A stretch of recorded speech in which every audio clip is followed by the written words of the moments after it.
निर्वाचन आयोग के इस पद के लिए चुनाव प्रक्रिया की शुरुआत की घोषणा कर दी है।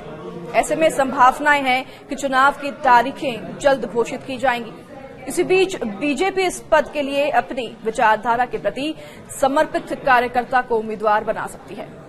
फिलहाल जिन नामों पर पार्टी में विचार चल रहा है उनमें कर्नाटक के राज्यपाल थावरचंद गहलोत सबसे प्रबल दावेदार माने जा रहे हैं। अन्य नाम सिक्किम के राज्यपाल ओम माथुर का भी है। तो वहीं इंडिया गठबंधन एक संयुक्त उम्मीदवार उतारने की तैयारी में है। बीजेपी के लोगों को जाना चाहिए और सुनने में आ रहा है कोई फेयरवेल भी नहीं हो रहा है। सर बीजेपी के लोग नीतीश कुमार फेयरवेल भी नहीं हो रहा। उपराष्ट्रपति जगदीप धनखड़ का जिस तरह से इस्तीफा हुआ, इस पूरे घटनाक्रम को लेकर के प्रदेश के पूर्व मुख्यमंत्री अशोक गहलोत काफी एक तरह से आहत नजर आ रहे हैं। जिस तरह का मामला रहा, अभी तक कभी उपराष्ट्रपति का इस्तीफा नहीं हुआ। बातचीत करते हैं सर, इतिहास में ऐसा कभी नहीं हुआ, क्या लगता है आपको? देखिए, पूरा देश चौंक गया कल। ये चौंकाने वाली घटना ही है। उपराष्ट्रपति का इस्तीफा कभी हुआ नहीं इतिहास के अंदर। अचानक इस्तीफा आ गया। दिन भर हाउस चल रहा था, वो चला रहे थे। बीएससी की मीटिंग हो गई आगे के प्रोग्राम के लिए, इस्तीफा अचानक आ गया, तो चौंकाने वाली घटना है। राजस्थान वालों को विशेष धक्का लगा है क्योंकि राजस्थान से थे वो, और किसानों की आवाज जो है पार्लियामेंट के अंदर भी और बाहर भी हमें उठाई उन्होंने। अभी हाल ही में उन्होंने कृषि मंत्री जी को बहुत ही उलाना दिया कि भाई आप कर क्या रहे हो, जो वादे किए हमने किसानों के लिए वो निभाओ।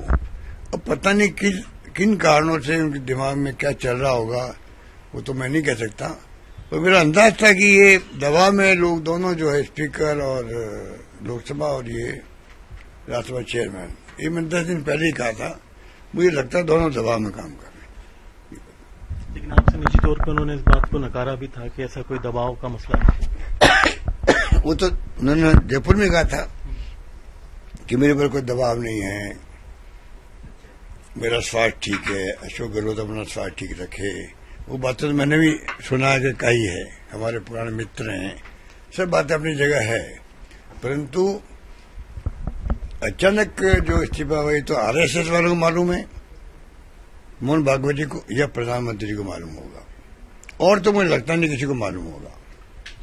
50 साल पता नहीं अभी कोई इनका आरएसएस और बीजेपी का कोई बहुत बड़ा गेम प्लान हो तो मुझे पता नहीं क्या है, पर अचानक घटना होना मैं समझता हूँ ये चौंकाने वाली है। आपने कहा कि प्रधानमंत्री को चाहिए कि वो मनाएं, कोशिश करें कि इस्तीफा वापस लें। ये हमारी पार्टी का स्टैंड जो मैंने बताया। वहीं आपको बता दें कि भले ही एनडीए के पास बहुमत है, फिर भी विपक्ष मानता है कि मुकाबला पूरी तरह एक तरफा नहीं है, उसे चुनाव से पीछे नहीं हटना चाहिए। तो वहीं आयोग ने इस पद के लिए निर्वाचक मंडल, रिटर्निंग ऑफिसर और अन्य जरूरी चीजों को भी अंतिम रूप देना शुरू कर दिया है। आयोग की तैयारियों के बीच बीजेपी की कोशिश होगी कि इस पद का उम्मीदवार किसी अन्य सहयोगी को बनाने की जगह अपने उम्मीदवार का नाम तय कर उसके नाम पर सहयोगी दलों को राजी करें। दरअसल जगदीप धनखड़ ने 21 जुलाई की रात अचानक देश के 14वें उपराष्ट्रपति के पद से इस्तीफा दे दिया था और उपराष्ट्रपति द्रौपदी मुर्मू ने मंगलवार को धनखड़ का इस्तीफा मंजूर भी कर लिया था।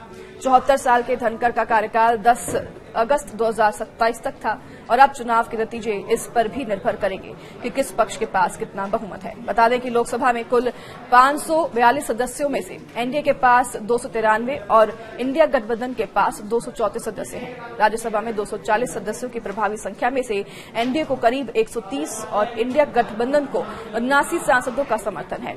कुल मिलाकर एनडीए के पास 423 और इंडिया गठबंधन के पास 313 सांसदों का समर्थन है। शेष सदस्य किसी भी खेमे से जुड़े नहीं हैं और ऐसे में थावर गहलोत का नाम रेस में आगे चल रहा है। थावरचंद गहलोत अभी कर्नाटक के राज्यपाल हैं। 77 वर्षीय गहलोत राज्यसभा में सदन के नेता रह चुके हैं, साथ ही केंद्रीय मंत्री का पद भी संभाल चुके हैं। बीजेपी में वे सर्वोच्च नीति निर्धारक इकाई पार्लियामेंट्री बोर्ड के सदस्य भी रहे हैं। वहीं जातीय समीकरण यानी कि दलित में भी वह फिट बैठते हैं और इस समीकरण में भी वह फिट बैठने की वजह से उनका नाम रेस में आगे है। वह मध्य प्रदेश से हैं, उनके पास प्रशासनिक अनुभव भी है। तो वहीं दूसरी ओर ओम माथुर को भी मोदी और शाह का करीबी बताया जाता है। ओम माथुर अभी सिक्किम के राज्यपाल हैं। 73 वर्षीय माथुर पार्टी के कद्दावर नेता हैं और राजस्थान से वह आते हैं। वे गुजरात के चुनाव प्रभारी तब रहे हैं जब पीएम मोदी वहां के मुख्यमंत्री थे। वे मोदी के साथ ही केंद्रीय गृह मंत्री अमित शाह के भी करीबी माने जाते हैं। माथुर राष्ट्रीय स्वयंसेवक संघ में भी प्रचारक रह चुके हैं।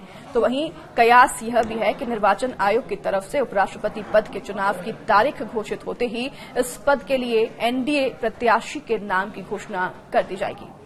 और यदि बीजेपी के किसी प्रत्याशी के नाम पर एनडीए में सहमति बनाने में समस्या आई तो मौजूदा उपसभापति हरिवंश भी इस पद के उम्मीदवार बनाए जा सकते हैं। बीजेपी के एक वरिष्ठ नेता का ये कहना है कि प्रत्याशी का चयन ठोक बजाकर ही किया जाएगा, क्योंकि विपक्ष से भी कोई मजबूत प्रत्याशी उतारे जाने की पूरी संभावना है। ऐसे में एनडीए इस पद के लिए प्रत्याशियों के कद, अनुभव व जातीय समीकरण को प्राथमिकता देगी। बता दें कि जगदीप धनखड़ ने 21 जुलाई 2025 को इस्तीफा दिया और उनकी उम्र 74 साल है। धनखड़ ने सोमवार देर रात राष्ट्रपति द्रौपदी मुर्मू को लिखे पत्र में स्वास्थ्य कारणों का हवाला देते हुए अपने पद से इस्तीफा दे दिया।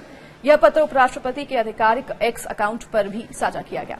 जगदीप धनखड़ अगस्त 2022 में 14वें उपराष्ट्रपति चुने गए थे और उनका कार्यकाल अभी 2 साल तक और बाकी था।